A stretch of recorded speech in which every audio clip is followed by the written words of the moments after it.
விஜய் அண்ணன் வந்து முதல்வராக வந்து கூட நீங்களாம் என்ன சொல்ல சினிமாவில் காட்டின மாதிரி ஒரு அடிப்பாரா பரப்பாரா அந்த மாதிரி செய்வாரான்னு செய்வார். அந்த மாதிரி தான் இருக்கும். அதை பார்க்கும் போது காட்சி வந்து அவர் அமைதியாக இருந்து தான் அதை செய்ய முடியும், வகையால் பேசி தான் செய்ய முடியும். அந்த சினிமாவில் துப்பாக்கி படத்தில் பண்ண மாதிரிலாம் துப்பாக்கி குத்துலாம் சுட முடியாது, அதெல்லாம் அப்படி பண்ண முடியாது. அண்ணா வந்து இப்போ நீங்கள் ஓட்டு போட்டீங்க, அவரை நம்பி ஓட்டு போட்டேன்றீங்க, எல்லா துறையிலையும் அவரையும் மீறி எப்படி இவ்வளோ நடக்குதுன்னு கேட்குறீங்க. அதுக்கு விளக்கம் நான் சொல்கிறேன். இப்போ நான் ஏற்கனவே கவர்மெண்ட் சர்வெண்ட்டாக இருந்தவன் நான்.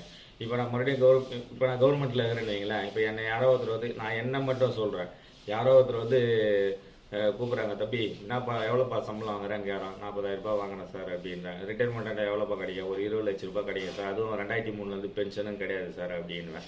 சரிப்பா ஒரு 5 கோடி கொடுக்குறேன்ப்பா, நான் சொல்கிறத செய்வேன், நான் தாராளமாக நான் செய்வேனே. 55 வருஷம் கஷ்டப்பட்டு இவ்வளோ நான் 58 வயசு வரைக்கும் நான் கஷ்டப்படுறதுக்கு 20 லட்சம் ரூபாய் ஒரே நாளில் 5 கோடி கொடுக்குறேன்னு சொன்னேன். வேலையாது இல்லையாது ஜெயிலுக்கு போனாலும் நான் தாராளமாக செய்வேன், நான் செய்வேன். அதாவது அரசாங்க ஊழியனாக இருந்தால் கண்டிப்பாக வந்து நான் செய்வேன், யாரையும் நான் சொல்லப்பா. அப்போ போய் அந்த ஹார்ட் டிஸ்கை திருடின்னு வந்து கொடுத்தா கண்டிப்பாக எடுத்துன்னு வந்து கொடுப்பேன். நான் இல்லை கோட்டையில் நான் வேலை செஞ்சு நிற்கிறேன், அதை எடுத்துனோப்பா விஜய் அண்ணன் ரூமில் போய் அந்த பையில் தூக்கினோப்பா 10 கோடி தரேன், நான் செய்வேனே. கேஸுக்கு 1 கோடியில் முடிச்சுட்டு நான் போய் இருப்பேன். ரொம்ப சிம்பிள். இதை தமிழ்நாடு மக்கள் வந்து புரிஞ்சுக்கணும். இதை பெரிய லெவலில் காட்டுறாங்க திருட்டு பசங்க. முதல்ல நீங்கள் புரிஞ்சுக்கணும், என் அண்ணன் கெத்து வராது. அவர் சினிமாவில் இருந்திருக்கலாம், அவருக்கு அரசியல் தெரியாது, நீங்கள் சொல்கிறது உண்மையாக இருக்கலாம்.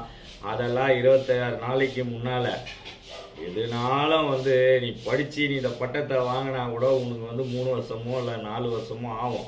எதுவுமே வந்து நம்ம உடனே இது பண்ண முடியாது. என்னதுன்னு நம்ம எடுத்து பார்க்கறதுக்கு கூட ஒரு 1 hour ஆகும். சும்மா அதெல்லாம் பேச, இது வந்து அறிவு இல்லாதவங்க பேசுகிற பேச்சு. உங்களுக்கு நான் சொல்ல வர கருத்து என்னன்னா, எல்லா துறையிலுமே நான் இப்பயே சொல்கிறேன், எல்லா துறையிலுமே ஊழல் நடக்கும், அதை தடுக்க முடியாது. எப்படின்னு கேட்குறீங்கன்னா அதை தான் சொல்கிறேன்ல. இந்த கவர்மெண்ட் சர்வெண்ட் எனக்கு நீங்கள் காசு ஊற்றிங்கன்னா லஞ்சம் இல்லை செட்டில்மெண்ட்டு.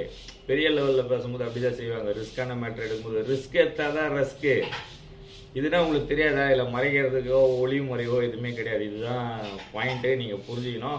எல்லாத்துக்குமே விஜய் அண்ணன் மேலேயும் ஆட்சி மேலேயும் நீங்கள் வந்து குறை சொல்கிறது வந்து மிகப்பெரிய தவறு. அது ஒரு காலத்தில் வந்து மன்மோகன் சிங்கே சொன்னார், நிலக்கரி ஊழல் ஃபைல்கள் காணாமல் போச்சுன்னு. அது இந்த இந்தியாவுக்கு ஞாபகம் இருக்கா என்னன்னு எனக்கு தெரியாது. ஏன்னா இந்த கேள்வி தமிழ்நாட்டுக்கு இல்லை, இந்தியாவுக்கு. இன்றைக்கி வந்து அப்போ நீங்களாம் புரிஞ்சுக்கணும். அப்போ நீங்கள் வந்து உஷாராக இருக்கணும். அப்போ எல்லா ஊழலையும் பண்ணிட்டு எவிடன்ஸை காலி பண்ணுவாங்கன்னு சொல்லிட்டு யார் வேலை செய்யலாங்க, பணம் தாங்க. இப்போ அந்த டிஸ்கை யாரோ அரக்கோணத்தில் இருக்கிற திருடினார் அப்படின்றாங்க, என்னன்னு எனக்கு தெரியல. நான் வந்து கண்டிப்பாக தூஞ்சுவேன்ப்பா. 5 கோடி கிடையாதா, வீட்டில் அம்மா உடம்பு சரியில்லை, வீடு கட்டல, சொந்தமாக இடம் இல்லை, சரி செய்கிறேன்ருவேன் நான். அதாவது நான் வந்து சொல்கிறேன், இதெல்லாம் வந்து தமிழ்நாடு மக்கள் வந்து புரிஞ்சுக்கணும். ரொம்ப பெருசாக போகிறீங்க, சிம்பிள்.